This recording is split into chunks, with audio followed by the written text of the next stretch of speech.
কাছে চলে গেছে। আমার মাসুমে বাচ্চাটা কি অপরাধ করছে নির্মম ভাবে আমার বাচ্চাটাকে হত্যা করলো? কি আমার ক্ষতি, কি আমার অন্যায়, কি আমার দোষ, আমি একটু জানতে চাই আপনাদের কাছে।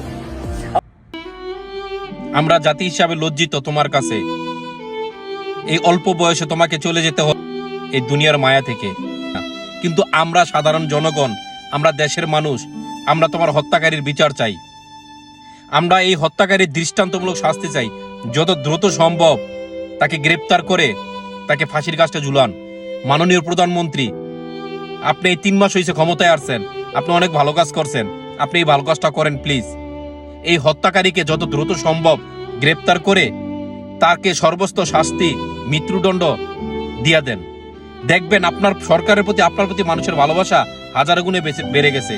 আর একটি মৃত্যুর সর্বোচ্চ শাস্তি, মৃত্যুদণ্ড, যখন এরকম একটি রায় কার্যকারিত হবে তখন হাজারোবার চিন্তা করবে আরো একটি হত্যাকাণ্ড গড়াইতে। হত্যাকারীরা, দেশের ভিতরে আইনের শাসন চাই, যাতে কেউ হত্যা করে, কেউ অপকর্ম করে পার না পাওয়া যায়। মাননীয় প্রধানমন্ত্রী, মাননীয় স্বরাষ্ট্রমন্ত্রী, আপনারা এই বিচারটা যত দ্রুত সম্ভব শেষ করুন এবং তাকে দ্রুত গ্রেপ্তার করুন। দেশের ভিতরে আইনের শাসন চালু করে আপনাদেরকে জনগণ মনে রাখবে। আর যদি আরো 10টা হত্যাকাণ্ডের মতন হত্যাকারীরা হত্যা করে পার পাওয়া যায়, তখন দেশের ভিতরে আরো অপকর্ম করতে তারা সাহস পায়। একটি বিচার করুন, দ্বিতীয়বার চিন্তা করব একটি খারাপ কাজ